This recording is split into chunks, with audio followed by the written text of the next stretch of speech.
Oke, teman-teman, senang sekali akhirnya bisa bertemu kembali setelah sekian lama absen, karena apa yang saya kerjakan itu mungkin yang ditunggu-tunggu dan cukup menantang karena tidak mudah, yaitu bagaimana kita bisa meningkatkan hasil atau produktivitas panen kita, panen cabai yang optimal. Kalau dulu kita berbicara mengenai bagaimana kita menanam cabai dalam jumlah yang lebih besar dibandingkan dengan cara-cara tradisional menggunakan mulsa. Nah, dengan polybag kita bisa menanam 8-10 kali jumlah pohon. Nah, yang menjadi tantangan adalah bagaimana kita bisa menanam cabai, produktivitas per tanamannya, per pohonnya itu bisa tinggi. Ya, pada umumnya seolah-olah bahwa menanam cabai itu dengan mudah akan kita bisa mencapai panen dengan bobot 0,8 atau 1 kg per pohonnya. Pada kenyataannya, panen itu hanya berkisar antara 0,2 sampai 0,4 kg per pohon. Nah, bagaimana kita melakukannya di polybag karena menggunakan metode HIPO dengan tanah atau media tanam yang terbatas, kita bisa menghasilkan produktivitas tanaman yang tinggi tersebut. Nah, yang kita lakukan adalah bagaimana kita memberikan hara kepada tanaman secara optimal, sehingga hasil panen kita per pohonnya itu produktivitasnya tinggi. Dan itu ada 3 tahapan. Yang pertama adalah bagaimana kita menyiapkan media tanam yang subur. Mungkin kalau di metode tradisional itu adalah bagaimana kita memberikan pupuk dasar.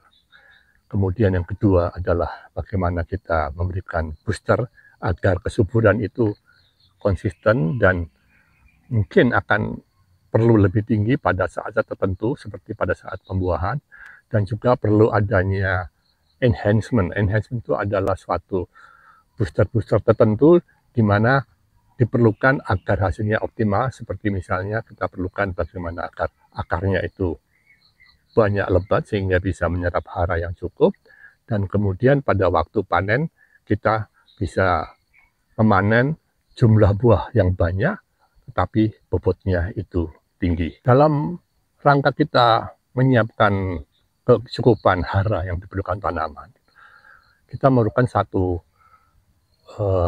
booster, ya, pupuk dalam jumlah yang tidak banyak. Kalau pupuk harus banyak, yaitu saya pilih adalah ini, Binja RM ini. Kenapa saya pilih Binja RM? Karena kandungan haranya, NPK-nya tinggi, ya. N-nya sekitar 800 ppm, P-nya di atas 900, dan K-nya di atas 2000, dan kualitas dari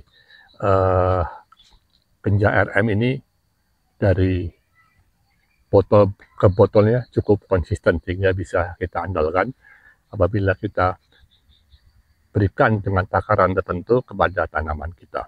Dan kedua adalah yang penting harganya juga tidak mahal, ya, karena satu botol 1000 mili atau 1 liter ini kita bisa aplikasikan untuk 1000 tanaman.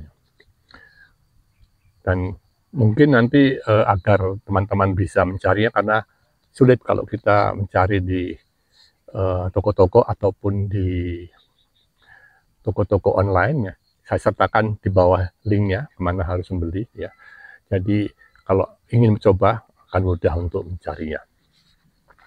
Nah, dengan booster ini kita akan aplikasikan untuk baik melakukan peningkatan kesuburan tanah pada saat menanam cabai, ya. Kemudian juga digunakan pada waktu kita melakukan enhancement atau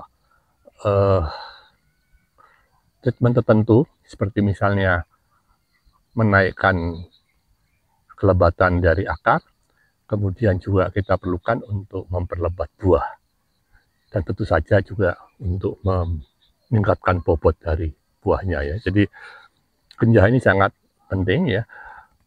Teman-teman mungkin juga boleh menggunakan booster atau pupuk yang lain selama pemahamannya itu jelas ya. Dan kita lakukan ini itu secara terukur. Dan sasaran kita adalah bagaimana kita menggunakan hara ini dalam jumlah yang cukup, tidak terlalu banyak dan tidak terlalu sedikit. Makanya pola hipoh ini bisa kita katakan adalah budidaya cabai secara terukur, sehingga biayanya itu rendah. Nah, dalam aplikasi genjah RM itu, kita cukup berikan 3 tutup per liter air. Sehingga kalau kita ingin menspray, ya karena pemberian dari booster genjah RM ini adalah dikocor, ya. Jadi kalau per tangki itu kita berikan 300 mili kalau tangkinya isinya 10 liter, atau artinya per 10 liter tangki sprayer kita berikan 300 mili genjah RM. Itu bisa kita berikan kepada tanaman sejumlah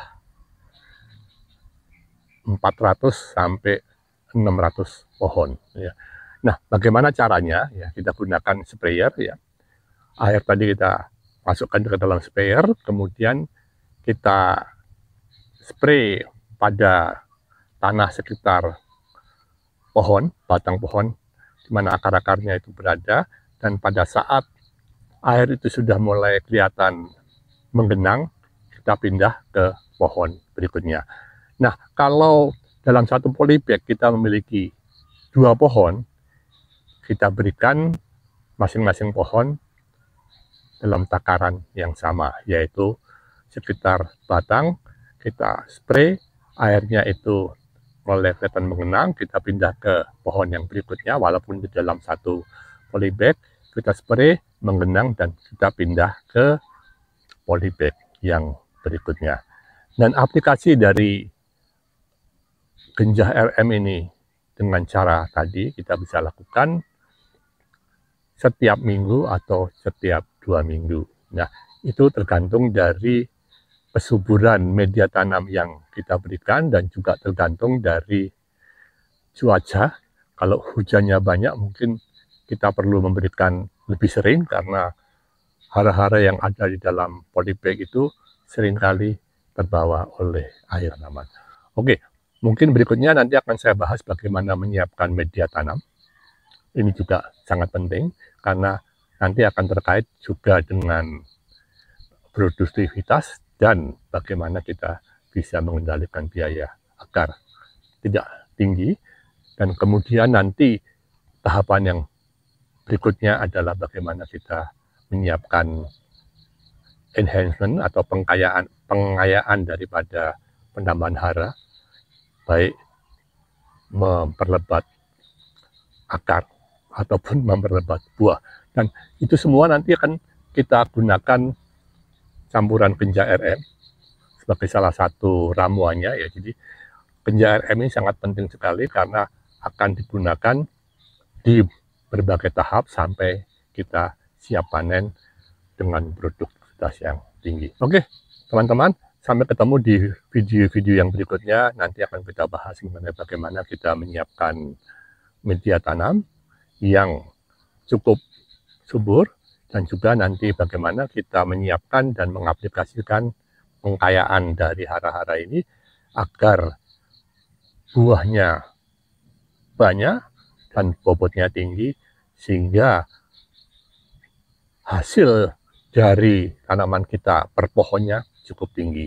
Dan apabila jumlah pohon yang kita tanam itu lebih banyak, persatuan luas, dan hasil per pohonnya juga tinggi, berarti kita bisa menikmati hasil yang lebih baik. Oke, sampai ketemu lagi.